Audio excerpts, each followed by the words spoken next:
brings you in here today?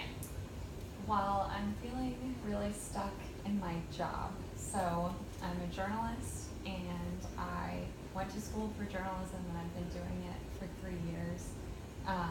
But now I'm working for this company that's sort of falling apart and everyone's really unhappy. And I'm sort of worried that I'm going to have to do something else with my life, and I don't know what that's going to be. I don't know if I'll have to leave, where I'm living and leave all my friends. And I feel just sort of lost at sea and don't know where to go. Yeah. So what I'm hearing you say is that you just are worried about your future maybe in this profession and are kind of, trying to figure out what the next step is for you. Yeah.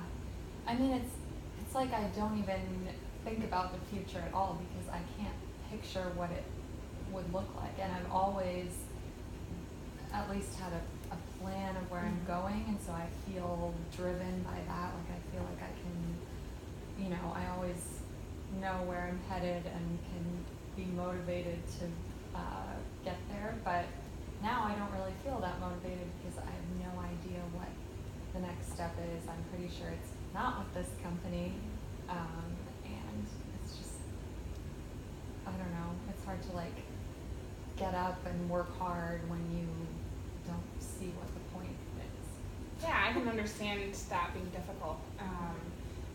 When you put your education and your life into something and it doesn't really go, exactly how you envisioned it would. So, what have you been giving any thought to? What you might do about it? Yeah. So I sort of on a whim signed up for the LSAT and have been studying for that, and that's coming up in 2 weeks.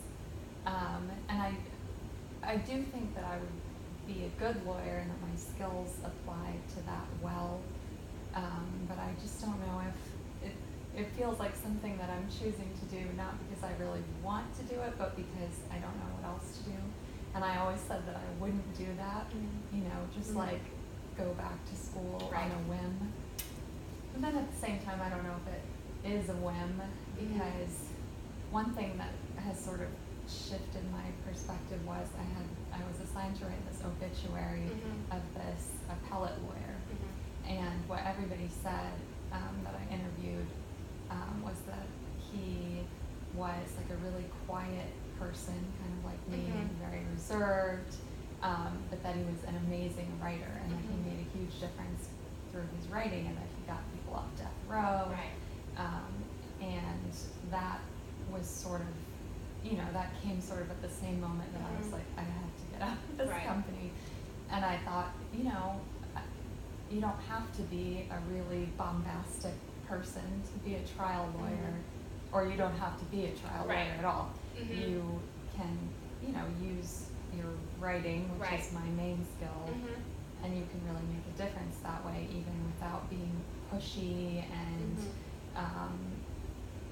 charismatic. Yeah, that makes sense. So, how have you found that sort of positive thinking to help you, when you're maybe feeling overwhelmed, with the thought I think, it reminds me that I do have value and I have skills that could apply to other things. And it gives me, even though I don't know for sure that I will apply to law school or go, it gives me something that's in the future. Studying for the LSAT is something that's coming up. Yeah. And I can kind of envision these things. What if I went to Vanderbilt and I lived in Nashville and I did this?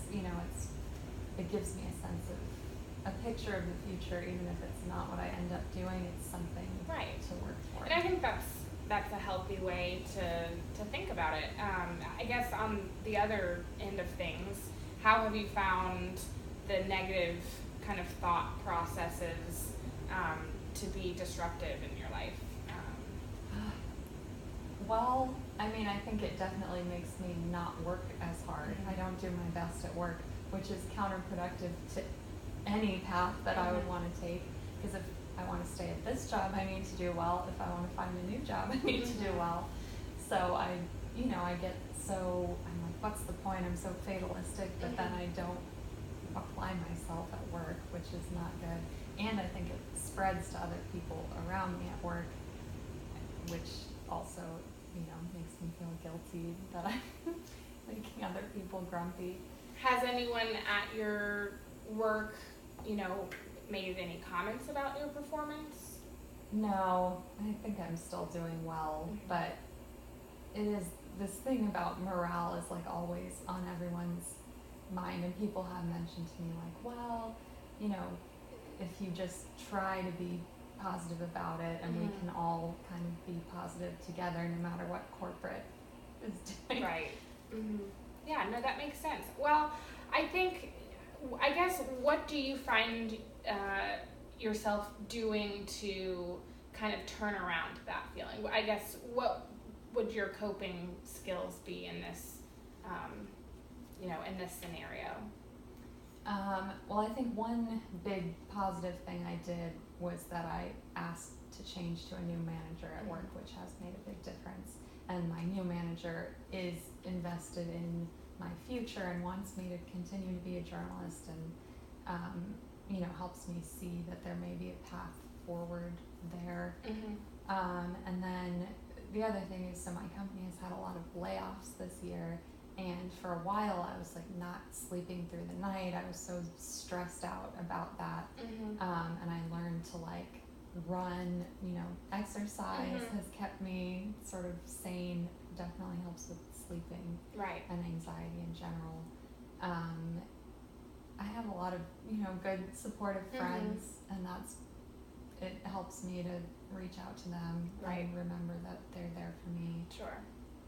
Um, So to Yeah. summarize, I think you are struggling with the decision about where your career future is, but you have found some positive outlets to help you deal with that. But I would suggest something called a coping card, and so I think it might be nice to see, maybe next week before our next session, you can maybe make an actual list of these things that you do when you're starting to feel overwhelmed and overcome by those kind of negative thoughts. And it's a good reminder of, these are my coping skills that can help me kind of change the way that I'm thinking. And so maybe if you do that, by next week we can kind of discuss and see how that helps or didn't help.